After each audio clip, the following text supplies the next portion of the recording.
Welcome back, everybody, to College Recruiting with Jill Hicks. And today we're going to talk about actually three different topics. So I wanted to hit on the student manager opportunities, and then we're going to talk briefly about fall clinics because we've been talking about those a lot, and then evaluating your summer or summer camps. So first topic, if you've been following me, we posted, or any of the advisors at JH Consulting, we've posted three different announcements that came out about opportunities for gymnasts to be student managers at some great universities. So one was at Cal, one was Clemson, and one was advertised at Utah State. So a lot of people have been asking me, well, what is this whole, thing is in regards to student management? I used to love my student managers as a coach. We got very close. I relied on them heavily, and I had them be a part of the team completely. So they came to team meetings, they did some travel. They, of course, had jobs and duties, but they got very close to the athletes and oftentimes were really beneficial to insight as to how the athletes were feeling or helping them calm down at meets and feel safe. And so I feel like a team manager is really an incredible experience. So usually the coaches are looking for hardworking, responsible, dedicated individuals with a passion for gymnastics. Usually it's a full-time, you have to be a full-time student at that university. And sometimes they recommend that you already are admitted before you even contacting them. So then they don't have to go through all of that or wonder if you're going to get in or things like that. So you're usually at practice each day. You possibly, like I said, travel with the team and you're doing whatever that coach needs you to do. It could be different for every single team. Sometimes they have multiple student managers, not just one, and they split the job between each of those managers. And sometimes you are very involved, like I said, with team meetings, the bonding, everything. So it can be a great way to stay connected to the sport you love. Number one, it can be a wonderful resume builder.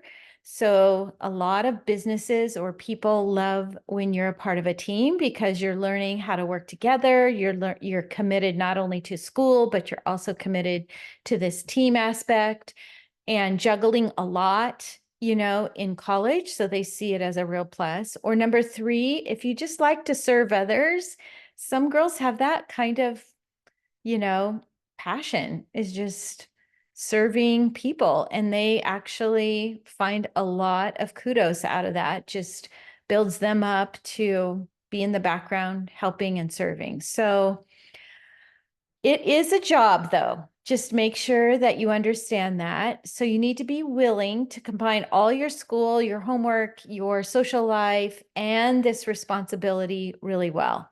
You're a big part of the team, and you will need to be an example to the student athletes as well.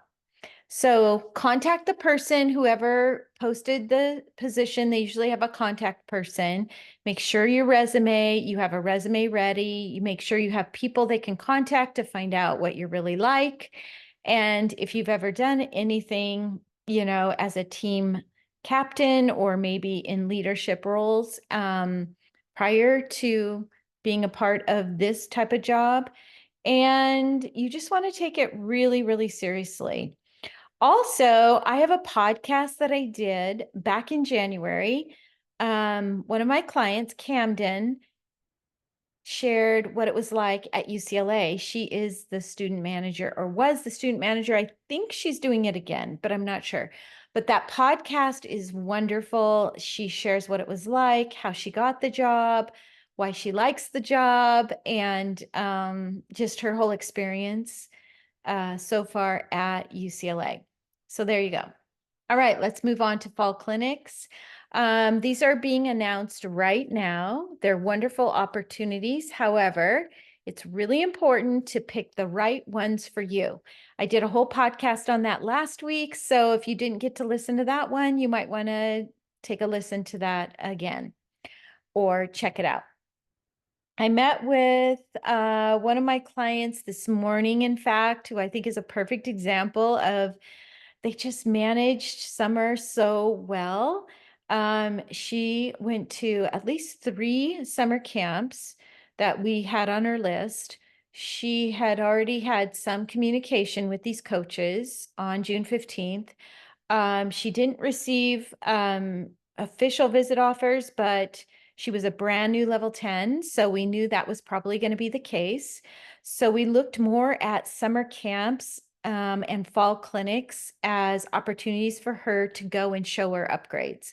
And that's what she did. And they are loving her. And she is going on an unofficial visit this weekend, and she is really showcasing 2 events that are her best events on Instagram, but she's also really picking, her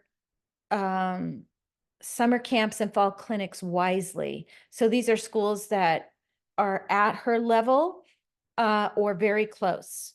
And she needs another year. She needs another year to get out there and compete her upgrades. So, but now she has all this exposure to college coaches, to college campuses, and just really knows one of the schools was her favorite. And now she knows what to compare that to. And she's going to go to one more fall clinic or a fall clinic of one of the schools that have reached out to her and had great communication. So I just feel like, it's never smooth. It's always a little challenging to do and know which schools to pick. But I feel like in this case, it was like done so well. It was one of the ones that if I could map it out perfectly, I feel like they executed it really nicely, her and her parents. And I feel like she's all set up now for success. And that doesn't always happen, but I'm just so pleased with um, the schools and the choices and the connections directly she has now. And they're following her, and you can tell they're just going to wait for her probably to hit her peak, because she's brand new to level 10 last year. So she wasn't at their level, but now with the summer and they met her and she has good grades, it's like she's set up for success.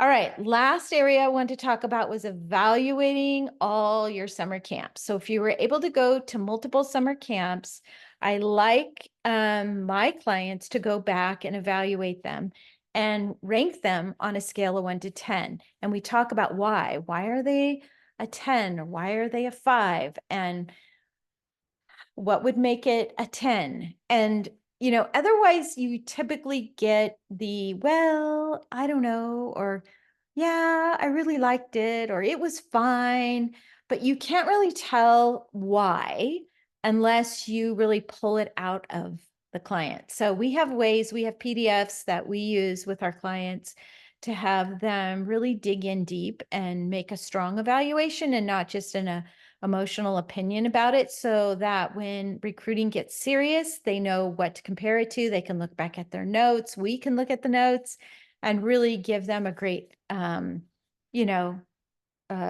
path to picking what and comparing. I think that's the key. I like them to be able to go back and have a memory of what were the details of the pros and the cons of each of those schools.